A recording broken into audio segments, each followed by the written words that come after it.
Capítulo 27. Peças de 8. Com a inclinação do navio, os mastros estavam suspensos sobre o mar. A única coisa que eu via da cruzeta onde estava empoleirado. Hands, como havia escalado apenas uma parte do mastro, caiu entre mim e a amurada, agora submersa. Emergiu em uma mancha de espuma e sangue para tornar a afundar, dessa vez para sempre. Quando a água se acalmou, pude vê-lo contorcido na areia branca, à sombra do casco de espanhola.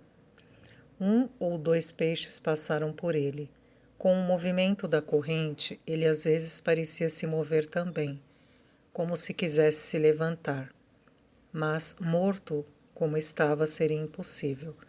Baleado e afogado, viraria comida de peixe no mesmo lugar em que tinha planejado me matar. Logo após essa constatação, passei a me sentir enjoado, fraco e aterrorizado. O sangue escorria quente pelo meu pescoço e costas. O punhal que prendia meu ombro ao mastro queimava como ferro em brasa. Apesar disso, nenhum desses males me preocupava. Podia suportá-los sem grandes pesares. O que me horrorizava era a possibilidade de despencar e afundar na água verde sobre o corpo do timoneiro. Agarrei-me ao mastro com ambas as mãos, ferindo minhas unhas, e fechei os olhos como se isso pudesse me livrar do perigo.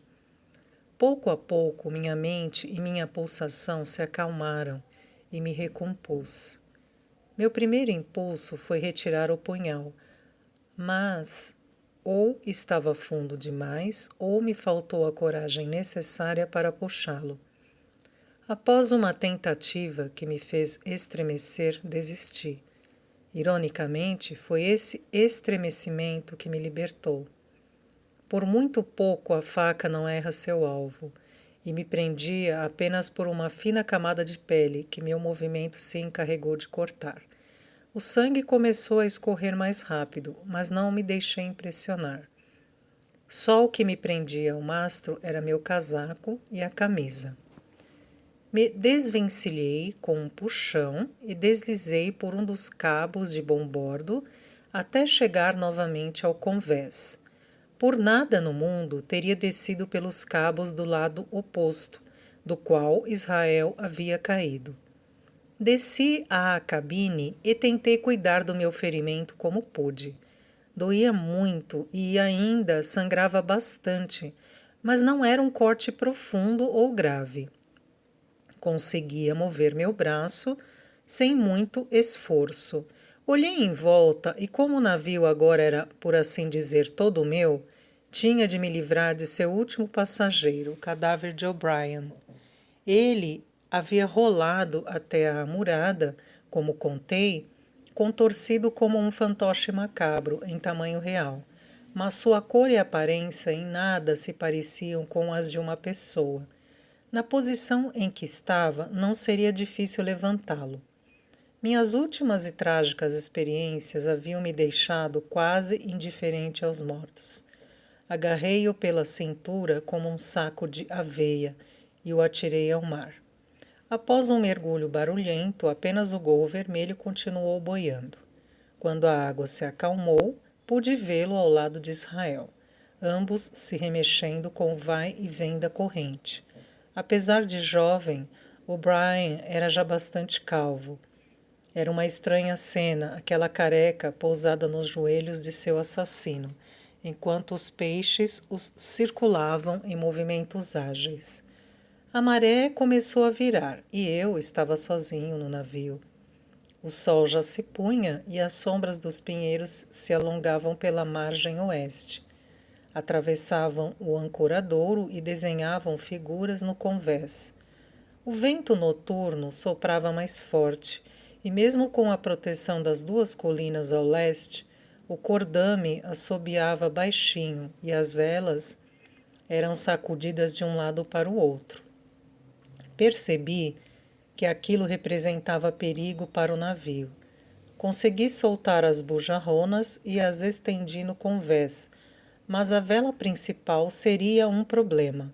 Quando o Hispaniola se inclinou, a verga inferior girou para dentro d'água, afundando consigo meio metro de lona.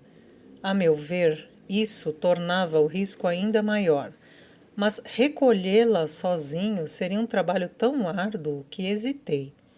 Por fim, peguei minha faca e cortei os cabos que a prendiam ao mastro. A parte superior caiu imediatamente e uma barriga de lona solta flutuou à tona. Por mais que eu puxasse, seu peso era demais para mim, ou seja, não havia nada mais a fazer. Dali em diante, tanto eu quanto o Espanhola dependeríamos apenas da sorte. A essa altura, todo o ancorador estava escuro.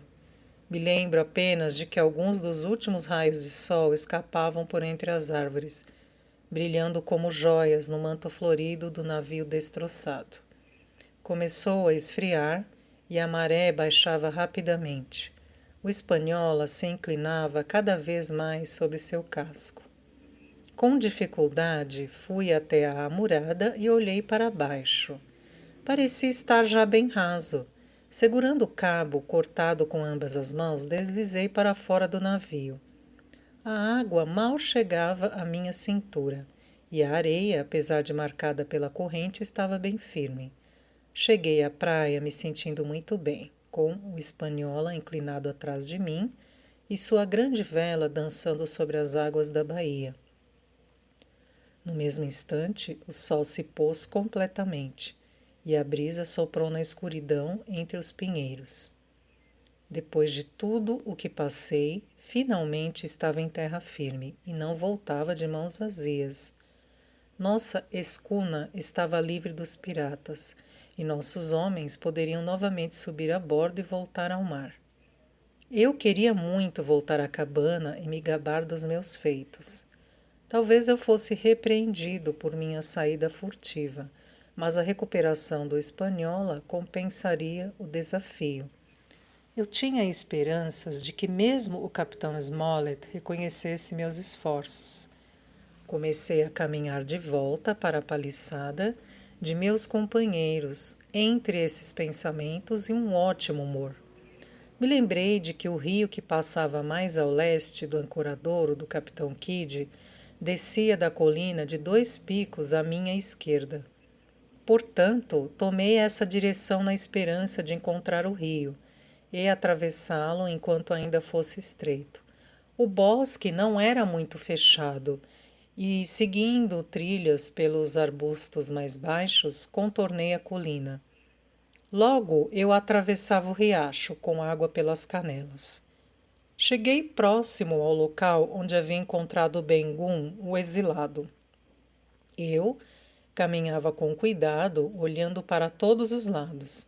A noite já ia completamente escura, e ao passar pelo desfiladeiro entre os 2 picos, notei um clarão ao longe. Inicialmente, imaginei se tratar da fogueira do jantar do homem da ilha.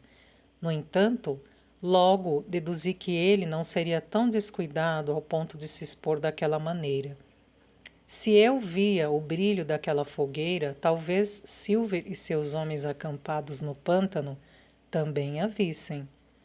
A noite ficou mais e mais escura, dificultando cada vez mais a orientação.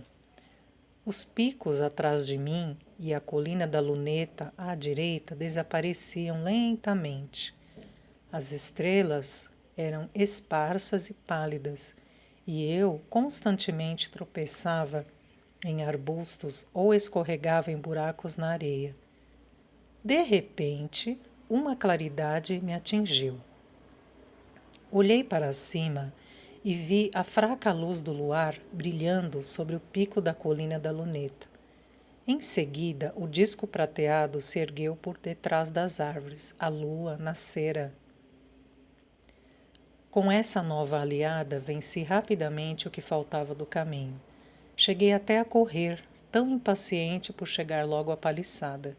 Contudo, No bosque, ao redor da fortaleza, diminui o passo e me aproximei mais lentamente. Seria um final irônico para minha aventura, se eu fosse baleado por engano por meus próprios companheiros. Cada vez mais alta, a lua iluminava as áreas mais abertas do bosque. Notei à minha frente, entre as árvores, outra tonalidade de luz, clara e vermelha, com um brilho intermitente, como brasas de uma fogueira se apagando. Juro que não fazia ideia do que poderia ser. Finalmente cheguei às margens da clareira. O luar iluminava o lado oeste, mas a escuridão envolvia todo o resto, incluindo a cabana cortada por fachos de luz prateada. Ao fundo da casa, uma imensa fogueira apagada ainda lançava o brilho intenso de brasas, causando um forte contraste com a suave luz da lua. Não havia nenhuma alma à vista, nenhum ruído além do vento. Parei com o coração palpitando de espanto e talvez um pouco de terror. Não era nosso costume fazer fogueiras tão grandes. Aliás, as ordens do capitão eram para que fôssemos econômicos com a lenha, e temi que algo de ruim houvesse acontecido em minha ausência. Caminhei com cuidado pela margem direita da paliçada, oculto pelas sombras. Saltei a cerca na parte mais escura do terreno. Por precaução, fui engatinhando até um dos cantos da casa em completo silêncio. Quando me aproximei, senti um grande alívio. O ronco dos meus companheiros não era exatamente agradável, e eu, inclusive, já me queixara com eles, mas naquele momento foi como uma música para meus ouvidos. Um canto de sereias que me assegurava que tudo estava bem. Mas uma coisa estava clara: a péssima vigilância. Se por acaso eu fosse Silver e seus comparsas, não restaria ninguém vivo ao amanhecer. Era uma das desvantagens de ter um capitão ferido, pensei. Fui novamente tomado pela culpa de tê-los abandonado em uma situação daquelas e com tão poucos guardas. Fui até a porta e a abri. O interior da casa, completamente escuro, não permitia distinguir nada. Só ouvia o ressonar constante dos homens e um ou outro ruído, como um estalo ou bater de asas que não consegui identificar. Entrei na casa com os braços estendidos à minha frente. Pensei, sorrindo, que poderia me deitar no lugar de sempre e ver que cara fariam ao me reencontrar ali pela manhã. Meu pé bateu em algo no chão. Era a perna de um dos homens, que se virou com um resmungo, mas não acordou. De repente, uma voz estridente irrompeu na escuridão. Peças de 8! Peças de 8! Peças de 8! E muitas vezes mais, sem parar ou mudar o tom, como um pequeno moinho trabalhando. Era o capitão Flint, o papagaio verde de Silver. O som que eu ouvira era ele bicando uma das toras. O pássaro era um vigia melhor do que qualquer homem e anunciava minha chegada com seu bordão monocórdio. Não tive tempo de pensar em nada. Com os gritos esganiçados do papagaio, os homens acordaram e se levantaram. A voz de Silver ecoou como uma maldição. Quem está aí? Virei para fugir e dei um encontrão violento em alguém. Recuei e me atirei nos braços de outro, que me agarrou. Dick, traz uma tocha, disse Silver, ao perceber que o intruso havia sido capturado. Um dos homens saiu da cabana e voltou logo em seguida, com uma acha em brasa.